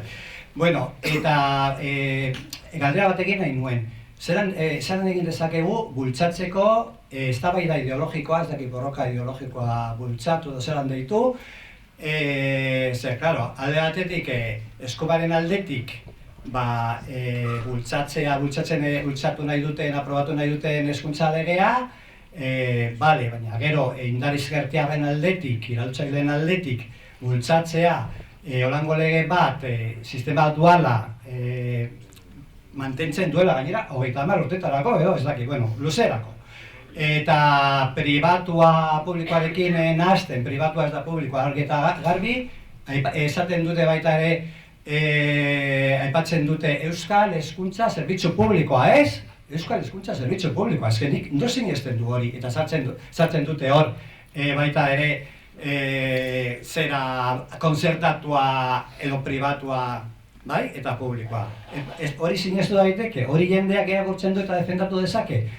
Orduan, alde batetik zelan bultzatu eztabaida ideologiko hori, bai? Eta, klaro, gero gertatzen dena, nik uste dut egon dela kalean eta egon dela erantzun bat, baina hori, klaro, dagoen parlamentuan dauden indarretara ez dela heldu, isladatu edo... Zer esan nahi dut honekin, klaro, hori adibidez, ni bildukidea naiz, diskrepantzia egitut honen inguruan, largi eta garbi, pentsatu nuen ateratzea, baina hori jarraitu dut, astelen honetan egon da bilera bat hezkuntza legearen aldetik, eta ekarpena batzuk izateko izan nuen, eta nik komentatu nuen, bildun, euskerak batu egin gaitu. Ere duen aldetik ez da, argita garbi dago, eskema hori ezin dela aurrera eraman, euskera elebitasuna aurrera egoteko.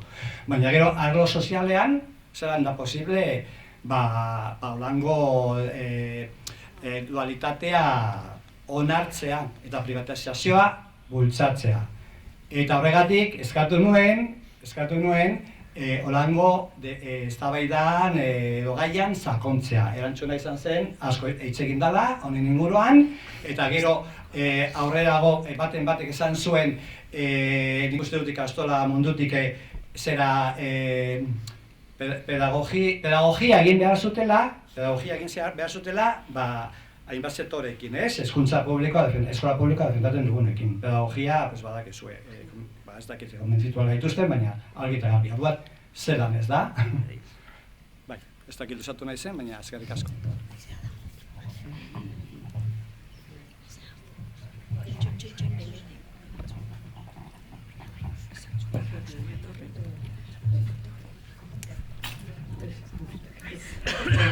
Egiten duen galdera, mai honetatik erantzun oso zaila dauka.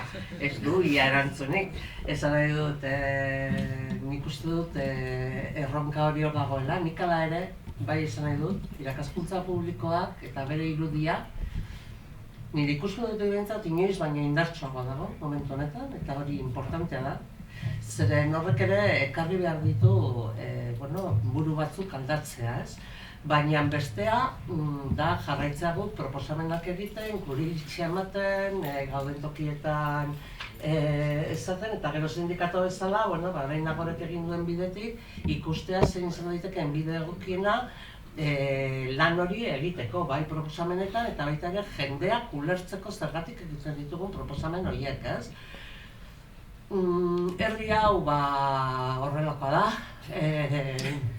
ez dakit nola definitu, eta hor sartuta egon gara urteetan eta jarraitzen dugu. Noiz arte jarraituko dugun horrela ez dakit, baina orain arazo, nik uste dut batzuk oso sinistuta daudela hezkuntza zerbitzu publiko honetan, eta esango luke publikan lanean dauden langileen artean ere, esan dut ezker abertzalekoak eta bildun dauden askok eta hori defendatzen dutena buru belarri, nahiz eta publikako irakasleak izan.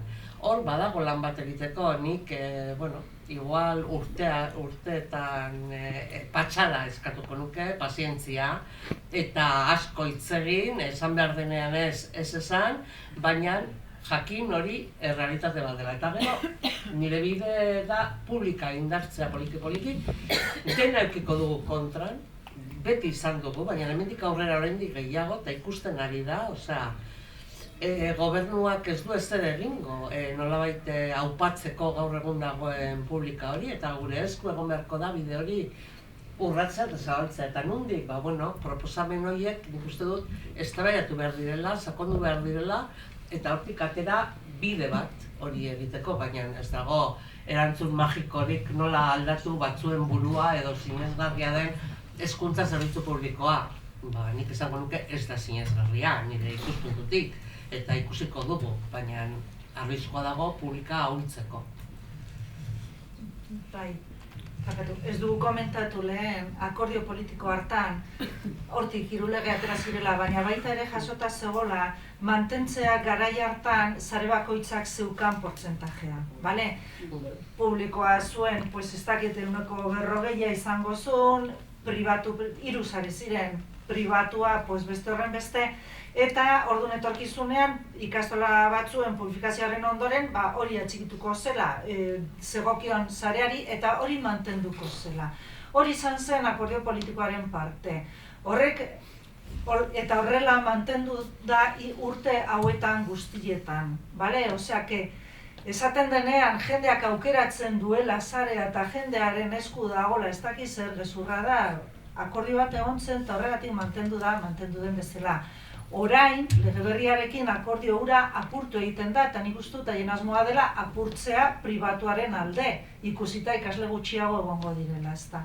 Claro, hori, horren aipamenik ez dagoen tokitzetan inongo babesik ez baldin badago sare publikorako, eske dana bultzatzen du pribatuaren alde.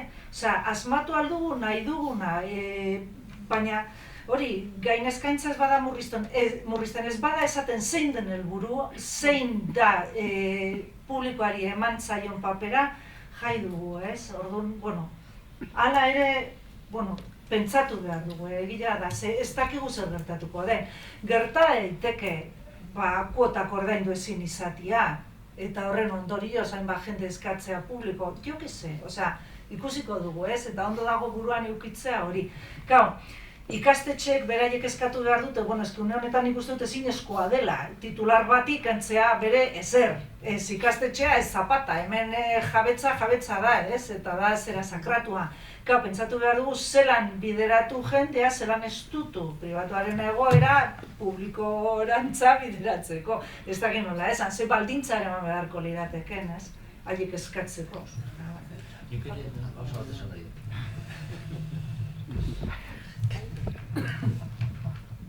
Publifikazioaren inguruan aipatu duzunean planifikazioa uste dut hor dagoela gakoa.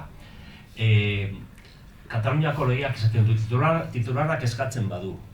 Gu ezker abertzalean ere askontzen dugu topagunean gaude eta eskatzen. Krisian dauden ikastetxeak dira kualifikatu behar direnak. Eta beti ere modu voluntarioan. Ez daki sindikatu bezala eta planifikazioan oinarrituta eskatu daitekeen momentu batean baloratu ikastetxe bat behar bada ez dela beharrezkoa. Zuk esan duzun bezala, horko jaiotza guztiak sartzen baldin badira publikan, edo batzuk pribatuan, momentu honetan pribatuko lerro bat soberan dago. Beraz, lerro hori ez litzateke itunduko. Bai? Hori da gauza normalena. Lehenengo betetzen dugu gurea eta gero betetzen da besteena, pribatua dana. Eta horrek ekartzen du ituntze bukaera. Baina hori, jarraitzen baldin badu denboran eta ikusten baldin bada, ezken nire itortzen zaiz Labastida, ez edo Jon, bi ikastetxe eta 11 ume jaiotzen nire tokiak fusioa garbi dago eman behar dela orduan, nik eskatuko nioke gobernuari edo proposamena esan ez ara beharrezkoa, beraz ez dizugu itunduko zure ikastetxea. Publifikatu zaitez, egin dezagun fusioa edo publifikatu, baina diru publikorik ez duzu izango, beharrezkoa zarelako.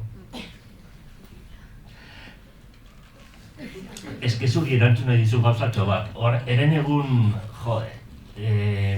arratxaletako manifesta, ze indarra ez, ze potentzia, ze batasuna, ze ikusten zan, ez da? Imaginatu dezakezu, hizkuntza akordio honen kontra, esker osoa egotea lege honen kontra, azkenengo 2 urteetan, mekauen... Baina, esan behar dugu herria horrelakoa da, ni ez dago kofa.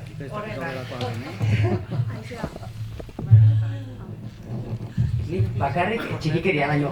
Osea, ustedez gauza bat egin dezakeguna gaur da esan lege honek ez ditula 30 urte iraungo. Ni behin da berriro entzuten dut beste 30 urte iraungo dituen lege hau txarra da, ezin ditu 30 urte iraun, eta gaina ez dio konponbideik ematen. Orduan, argi dago hemendik 5 urtetara ez da aldatuko eta ez degula estatu mailako eredu horretan erori nahi, baina lege honek ezin ditu 30 urte iraun, ze ez dio erantzunik ematen errealitateari. Orduan, ja goazen ustea hori esateari, denbora guztien da esan ez duela iraungo.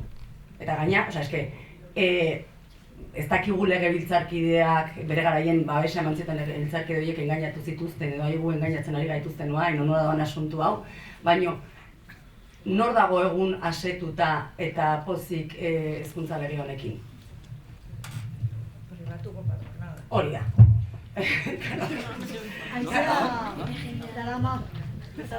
Ez, ni ez da baidan sartu aurretik eskerrak eman nahi nituen bakarrik ibilbide historikoa ezagutzen dugun arren, gogoratzea arren, eta batzuk ikasle moduan bizi izan genuelako, eta uste dudalako gainera gatazka hori pasatuta ez dagoela, aipatu dituzuen Altzaga eta Gobelan adibidez, badaudelako ondino familiak, elkarri agurra bukatzen diotenak, geroztik. Beraz, eskerrak eman izkizuen uste dudalako oso interesgarria eta, berriz ere entzutea eta datu batzuk biltzea oso ondo egon dago, beste baik. Bai, nire aste honetan tokatu zait lagun batekin Euskal Hezkuntza Zerbitzu Publikoa defendatzea eta defendatu dut. Bai, nirak esanduko dut. Claro, berak esaten zuen, hori hona dela, eskubideak eta bete beharra parekatzen direla, eta esan jo, bani horren alde nago, eta hori da sindikatuak aldarrikatzen duena. Noan, azten zara, praktikara jaizten zara. Azten zara, nagorek aipatu ditu, 6. ordua, sarbidea, eta, claro, noiz amaitzen da parekatze hori? Cuando saltan las costuras de los privilegios. Eta nik esan nion, konsekuente izango gara Euskal Hezkuntza Zerbitzu Publikoaren defentsarekin, porque modu praktikoatan onartu behar dugu ikastetxe pribatua planifikazioen barne egoten jarraitu gutela urte askoz. Orduan, nik esan nion, nik defendatzen dut Euskal Hezkuntza Zerbitzu Publikoa, baina egingo dugu hemen bateratze horren, eskubide eta bete beharren zerrenda. Eta zuk esango diazu nun geratzen garen. Muga hori da, precisamente, privilegioak amaitzen diren tokia. Eta nik uste dut, modu ironiko batetan, sindikatuak esan dezakela hori, Euskal, nire izena ez zait importa, nire zait, porque hori badago. Esan nahi dut, gaur egun badago Euskal Hezkuntza Zerbitzua, deitu publikoa, ez publikoa, komunitar berdin zait, da administrazioak egiten duen eskaintza, herritarrei beraien eskubidea bermatzuk egiten dien eskaintza, eta 150 da titulartasun pribatukoa, baina horrek jarraituko du, ez da 150an, 20an, berdin zait. Kontua da, beraiek erabiltzen duten diskurtso hori gure egitea. Eta bereziki hau, erabili asko adibidez, nik Ikoitz-Arrezari askotan entzun diot, ez? Bete behar eta hori legalki ez da posible, beraz gezurra da, eta errealitatean zuek ere etzen duteke onartuko ikastolek eskola publikoak dituen mekanismoak bere egitea, eta esaten dut eskola publikoarenak dituenak ez publikoa direlako, baizik eta barne demokrazia eta bermatzen dutelako adibidez, edo kontratazioetan gardentasuna bermatzen dutelako, edo ikasleen onarpenean, onartuko zenukete kooperatista izaerak ikasleen onarpen prozesu hortan puntuatzen jarraitzea, zergatik privilegio hori adibidez, edo jantokiko kuota desberdinak izatea, adibidez, edo instalakuntzeetan dagoen mugak eta espazio, ezketa dena. Bueno, defendatu ezagun Euskal Hezkuntza Zerbitzu Publikoa. Ironia bat eta zarinez, nik uste dut ulertzen zaidala. Eta berak oso ondo ulertu zuen kontua. Zantzunez, ados gaude, baina kontua da, gezurretan ari zarela. Porque zu zeu muga jartzen duzu, kasu honetan ikastolen privilegioak amaitzen diren tokian, ez? Bueno, hori batetik. Eta bigarren gogoeta. Aipatu duena horrek, ez? Publifikazio eta privatizazio endogenoak, hau izena du goratzen, Esta Murillo bada beste unibertsitate Gusto Granadako edo unibertsitateko... Bai, ez dakit bera Geosaura, bueno, txeiten du la privatización endógena de la escuela pública, ez? Eta da, ikaragarria, gehiago kezkatzen honek beste zer baino. Porque, planteatu agokia da, eskola pribatuaren barne publifikazio hori. Desiragarria litzateke, eta mekanismo, baina gertatzen ari dena da, modu brutal batetan, eskola publikoaren barne privatizazioa, teknologia berrien bitartez, langileon desprofesionalizazioaren bitartez, ja dozen pedagogiak edo dozen aplikazioak langile baten hitzak baino gehiago balio du, kompetentzien bitartez, nik uste dut eskola publikoak bere izaera galtzear dagoela, Katalunia da eredu bat, hor ustek sindikatuak asko borrokatu du ideia honekin, eta lehen aipatu duzunean zaintza komunitarioen ideia, nik uste dut eskola, gure ponentzian bertan jasotzen dugu titulartasuna ez dela nahiko, ezinbesteko baldintza dela publikoa izateko, baina ez dela nahiko. Eskola publikoa, guretzat publikoa izango da? Kataluniako eskola publiko asko guretzat publikoa dira? Gerente bat baldin badago zuzendari lekuan? Gure ponentziaren arabera ez. Eta horrutz goaz, baina horrutz goaz, hauzu erraldoiak emanez. Eta oso modu zutilean. Eta gainiz, Europatik datozen eta aginduek eta ala diote. Eredu gerentzial batetan eta zuzendaritzen lidergoa. Bitxikeri bat, eta luzatzen erne izagian. Lehen, zuzendaritza proiektuetarako eta, bete behar zen ez dakit barne inkesta bat bezala, nire tokatu zitzaian betetzea duela 6-7 urte, Semalan eskola berria zen, eta hor bazegoen atal bat, non zuzendaritza lidergo konpartitua agertzen zen. Konpartitu terminoa, orain ja hori kendu dute. Ja ez da lidergo konpartitua zuzendaritza taldei duela 7-8 urtera eskatzen zitzaien bezala, ez? Ja da lidergoa, zuzendaritzen lidergoa. Adibide, zume bada, baina esan gure txuditzen zaidana. Ordan bi kontu horiek, ez? Batetik, gora Euskal Hezkuntza Zerbitzu Publikoa, eta bi, erne bila baitezen barne privatizazio dinamika horiekin.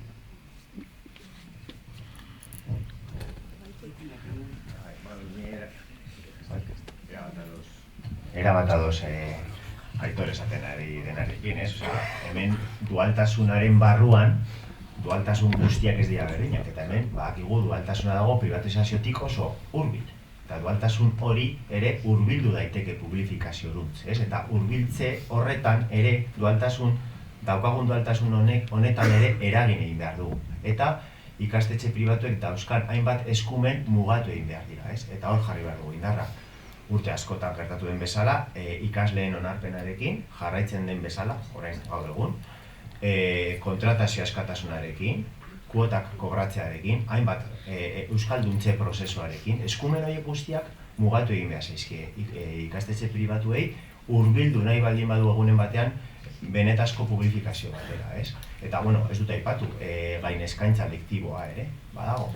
Patxada osoz ari dira daukagun dualtasun honetan, ikastetxe pribatuek erkidegoan eta suposatzen Nafarroan ere bai. Orduan, ikastetxe pribatuen eskumenak mugatzea bada bide bat, bada tresna bat publifikazioruntz hurbiltzeko, ez? Zeren haiek ikusten dutenean, haien askatasun horiek mugatuta daudela, agian badago aukerarik, ez? Langileek eskatuko balute, gizarteak eskatuko balu, hortik, ez? Eragin behar dugu, benetazko Euskal Eskola Publiko bakarrera heltzeko. Zeren ikusten ari garena precisamente da kontrako noranzko bide bat hartzen ari dela, ez? Publika privatizatzen ari da. Eta horri aurre egin behar dugu ere. Azken interbentzio bate, azkena, lehizatea digute, baina guztiz ados zuek esan dezutenarekin, eta eske nik uste dut, izen zegoen proposamen bakoitzeko, nahi behiratzen denbora guztin, ean nun dagoen privatizazio zantzua, nunbait. Porque privatizazio endogen hori ematen nahi da, etengaben, eta bain, Nafarroa eta ez duela, berestea Raúl Hemenegon Bartzala, Nafarroa horrezta dutazioa mai honetan, baina ezin izan dela egon. Eta Nafarroa nahi bezuen, azken momentuan proposatu diete, azken momentuan, zuek igual, erosalmena igotzea karrera profesionalari lotuta. Eskera, eta gain ez dizuen nola ez dagoen modurik erosalmena igotzeko, karrera profesionalari lotuta, pizgarra ez dakite, eta denbora guztien zaude enpresa pribatu baten. Egite dituzten proposamen guztiak enpresa pribatuaren proposamenak dira. Odo, nik toki guztietan ikustitut, horregatik gukin behar daukegu konspirazio hori, kontrako tendentzia, ez? Eta nola, badenen artean hasi pentsatzen etxen dena. Eta nagore, sindikatu gehien inguruan ere, karrera profesionalaren nahiko alde momentuz. Izketan, ikusiko dugu debatea zabaltzen denean, baina, eta 6. ordua, ez da? Eta 6. ordua. Hori ezkaritza nazionala, porque, a ver. Hori ere bada, beste gakoak, sindikalgintza barruan zer daukagun, ez? Zeren baita ere hori da beste frente bat. Beste frente bat, porque sindikalgintza barruan ados egongo bagina denok, erraztuko litzateke dena nahiko.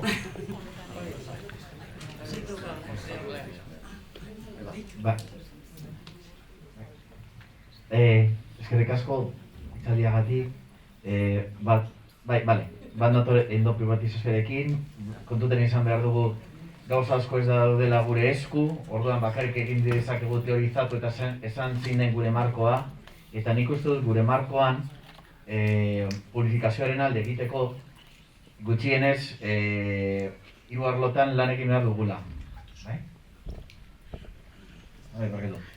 Lehenengo, gizartea konbentzitu behar da.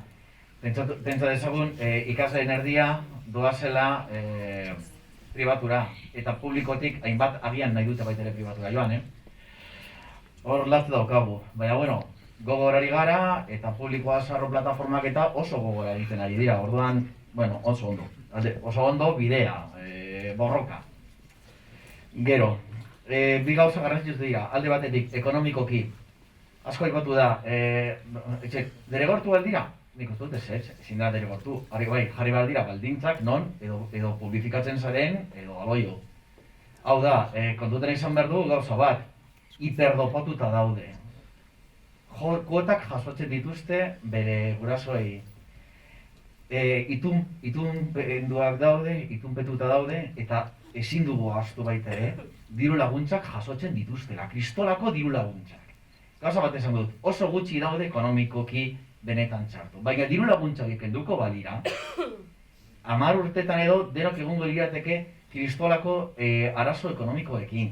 Osea, Waldorfi pasan urtean eman zitzezkion 1.000.000 euro erosteko lur batzuk eta... Osea, esan nahi duena da, ekonomikoki txartu daude gutxi, baina diru laguntza horiei esker ez daude txartu. Bestela, oso gutxi mantenduko lirateke.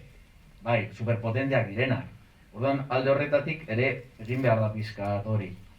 Ideologikoki behintzat ez da gure esku, baina, Eta azkenik kontratazioarena, nik uste dut ezin dela izan zerrenda bakarra, langile batek ez baldu lan egin nahi, itunpekoan ez du lan egingo, nik uste dut hori ideologikoki defendatu behar dela, baina hori bai, gu langileak, gu gizarteak, langile horiek ordaintzen ditugun enean, orduan gizarteak erabaki beharko du nor dagoen lanean eta nor ez.